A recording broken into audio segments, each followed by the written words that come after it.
আসসালামু আলাইকুম। অন্তর্বর্তী সরকার বয়স প্রায় ৪ মাস হয়ে গেল। কিন্তু সরকারের সফলতা কি? সরকার কি ভবিষ্যতে সফল হবে না ব্যর্থ হবেন? যা ৪ মাসের মাথায় বোঝা যায়। কিন্তু ৪ মাস তো হয়ে গেল, তাদের সফলতা কি? যদি ৪ মাসের জায়গায় তাদের বয়স যদি ৪ বছরও দিয়ে দেন, কিন্তু তাদেরকে আরো সময় প্রয়োজন। কিন্তু তাদের সংস্কারের সফলতা কি? যদি তারা এরকম দেখাতে পারত, আমরা ১ মাস অতিবাহিত হওয়ার পরে আমাদের এই সফলতা, অনুরূপভাবে আমরা ৪ মাস অতিবাহিত হওয়ার পরে আমাদের এই সফলতা। যে সংগ্রামের কারণে এই উপদেষ্টারা তাদের চেয়ারে বসেছেন, যে ছাত্র জনতার আন্দোলনে, কিন্তু সেখানে কি তারা সফল? সর্বপ্রথম ছাত্র আন্দোলন করেছে কোঠা আন্দোলন নিয়ে। মুক্তিযোদ্ধাদের কোঠা থাকবে কিনা, মুক্তিযোদ্ধাদের নাতিপুতিদের কোঠা থাকবে কিনা, আদিবাসীদের কোঠা থাকবে কিনা, সাধারণ ছাত্রদের মেধার পরিমাণ কি থাকবে, এ নিয়ে এক আন্দোলন হয়। যার ফলে সাবেক প্রধানমন্ত্রী শেখ হাসিনা এরকম বলেন, মুক্তিযোদ্ধাদের নাতিপুতি কোঠা পাবে না, তাই কারা পাবে? রাজাকারের বাচ্চারা। এই রাজাকারের বাচ্চাদের প্রেক্ষিতে এই কোঠা আন্দোলন চলে যায় কয়েক দফায়। কয়েক দফার পরে এই কোঠা আন্দোলন চলে যায় এক দফায়। এক দফা এক দাবি। এই ছাত্রদের সাথে আবার যুক্ত হয় সাধারণ জনতা, যার নাম হয় ছাত্র জনতার এক আন্দোলন। যে আন্দোলনের ফলে সাবেক প্রধানমন্ত্রী বাংলাদেশ থেকে পালিয়ে যেতে বাধ্য হয়। কিন্তু যার জন্য এই আন্দোলন ছাত্ররা করলো কোঠা নিয়ে, কিন্তু সেই কোঠা কি বর্তমান যে অন্তর্বর্তী সরকার তাদেরকে দিতে কি পেরেছেন? যে কোঠা, তাদের বয়স কত হবে?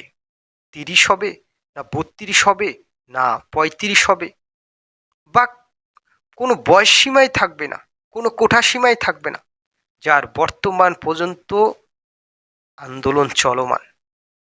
এখানে সরকার ব্যর্থ হয়েছে, যে তাদের চাহিদা ছিল যে পরিমাণ বয়স সীমা, তা তারা দিতে পারেনি এই সরকার। দ্বিতীয় নম্বর, ছাত্র জনতা আন্দোলন কেন করেছে? যে চেয়ারে তারা বসেছে, যে আন্দোলনের মাধ্যমে, সে আন্দোলন যারা আহত নিহত হয়েছে, তাদের বিষয়ে সরকার ব্যর্থ হয়েছে। তাদের পুনর্বাসনের বিষয়েও সরকার ব্যর্থ হয়েছে। আহত নিহত ব্যক্তিদের নিয়ে অর্থ দিতে, যারা আহত হয়েছেন তাদের চিকিৎসা কি বাংলাদেশে হবে না বিদেশে হবে, তা দিতেও সরকার ব্যর্থ হয়েছে। এবং ব্যর্থ শুধুমাত্র হননি, তা করাতে সরকার অনেক সময় লেগে গিয়েছে, যেটা পরিপূর্ণ হবে সরকারের অর্থায়নে, কিন্তু তা দিতে পারেনি সরকার। সময় লাগিয়েছে পরিপূর্ণ চিকিৎসা, যার ফলে ছাত্ররা পর্যন্ত মারা গিয়েছে।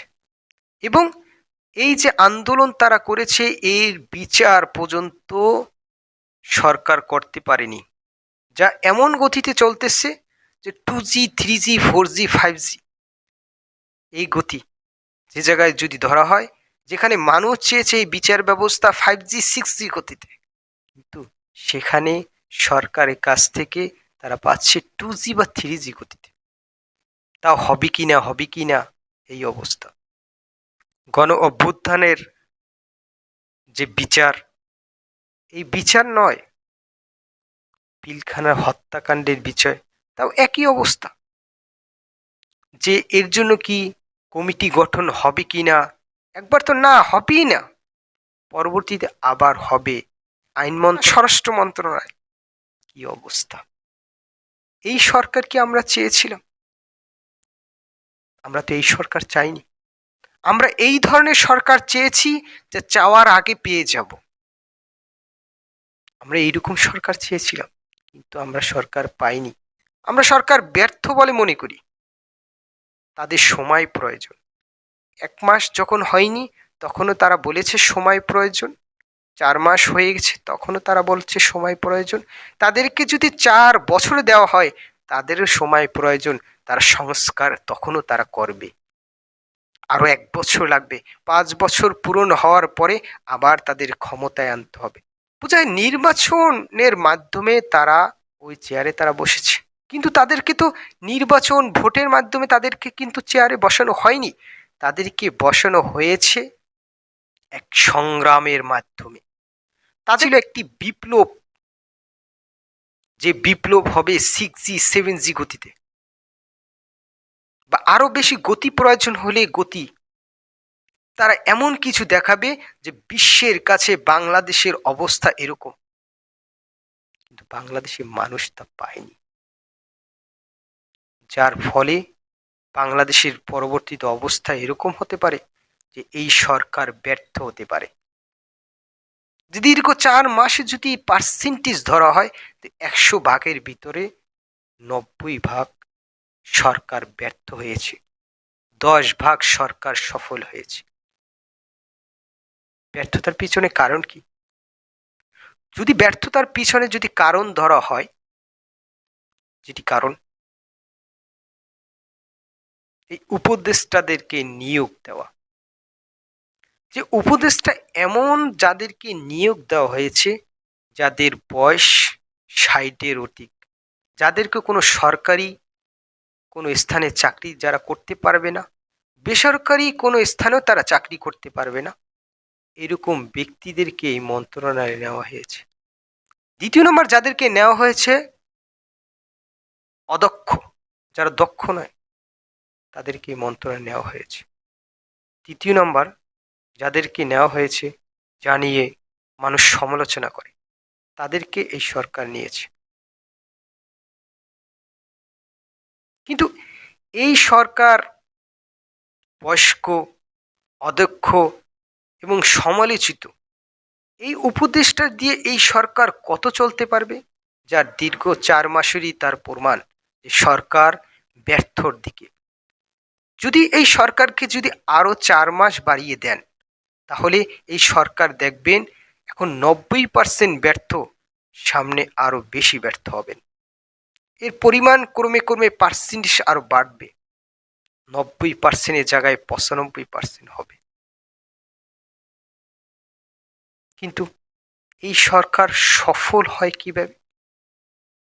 যদি এই সরকারকে সফল করতে হয়, এই সরকার সফল হবে যদি সরকার প্রধান ডক্টর ইউনূস যদি স্থির হন যে বাংলাদেশ সংস্কার করা প্রয়োজন, প্রত্যেকটা সেক্টরে সংস্কার করা প্রয়োজন।